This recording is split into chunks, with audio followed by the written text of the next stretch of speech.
कधी तुम्ही असं नोटीस केलंय का की समोरचा व्यक्ती अस्वस्थ होतो, त्याला रिॲक्शन हवं असतं, त्याला आपली कमजोरी हवी असते. खूप वेळा असं समजलं जातं की आपण शांत बसलो म्हणजे आपण कमकुवत आहोत, आपण कमजोर आहोत.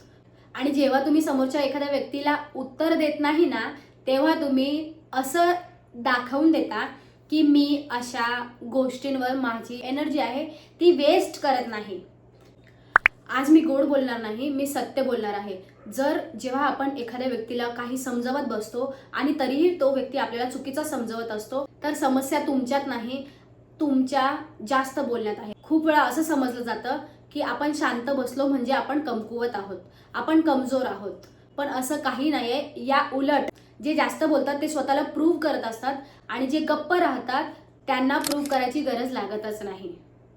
लक्षात ठेवा, ज्याला कोणाला तुम्ही एक्सप्लेन करताय तो आधीच स्वतःचे कान झाकून बसलेला असतो, म्हणजे त्याला तुमच्या एक्सप्लेनेशनची काहीच गरज नसते. त्याने ऑलरेडी तुमच्याबद्दल गैरसमज मनात निर्माण करून घेतलेले असतात आणि तो व्यक्ती तुमचंच बोलणं वापरून तुमच्यावर उलट आरोप करायलाही तयार असतो. कधी तुम्ही असं नोटीस केलंय का की समोरचा व्यक्ती अस्वस्थ होतो कारण त्याला ड्रामा हवा असतो, त्याला आपलं अटेन्शन हवं असतं, त्याला रिॲक्शन हवं असतं, त्याला आपली कमजोरी हवी असते. आणि जेव्हा तुम्ही गप्प बसता तेव्हा त्या व्यक्तीचं, समोरच्या व्यक्तीचं कॅल्क्युलेशन मात्र फेल जातं. सायलेन्स म्हणजे हार नाही, सायलेन्स म्हणजे कंट्रोल.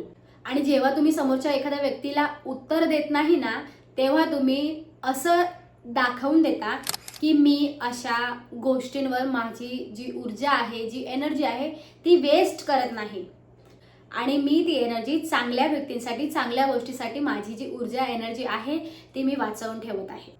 तुम्हाला माहिती आहे, कधीतरी काही व्यक्ती, नक्कीच तुमच्या आयुष्यात एकदा तरी असं घडलं असेल की ते आपल्याला मुद्दाम हिणवतात, मुद्दाम चिडवतात आणि त्याच्यावर त्यांना रिॲक्शन हवं असतं की आपण काय रिॲक्ट करतोय आणि आपण कसे इमोशनली वाहून जातोय हे त्यांना हवं असतं.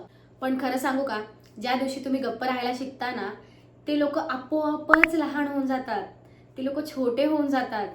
मी तुम्हाला एक कडू सत्य सांगू का, जेव्हा तुम्ही जास्त बोलता ना तेव्हा तुम्ही तुमची स्वतःची व्हॅल्यू कमी करून घेता. कारण ज्यांना तुमची किंमत आहे ना, खरंच सांगते, त्यांना तुमच्या एक्सप्लेनेशनची गरजच लागत नाही. आणि ज्यांना तुमची किंमत नसते ना, त्यांना तुम्ही डोकं दगडावर आपटून जरी तुम्ही एक्सप्लेन केलं ना, ते तुमचा विश्वास करणार नाही.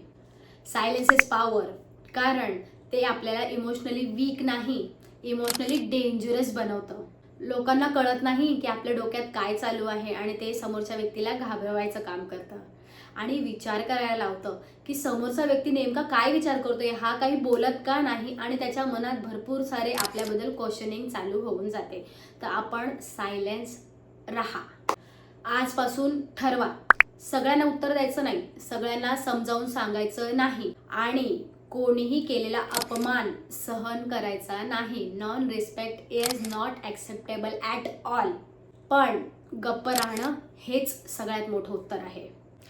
तर जर हा व्हिडिओ तुम्हाला थोडासा तरी लागला असेल आणि मुद्द्यामध्ये काहीतरी थोडंसं तरी पॉईंट असेल तर तुम्ही खाली कमेंटमध्ये सायलेन्स हा शब्द नक्की लिहा. आवाज सगळे करतात पण शांततेत ताकद आहे. व्हिडिओ जर आवडला असेल तर नक्की लाईक करा. भेटूया पुन्हा एका अशाच रिलेटेबल टॉपिकमध्ये. तुमच्यासोबत या व्हिडिओमधून काही घेण्यासारखं असेल तर नक्की पुढे व्हिडिओ शेअर करा.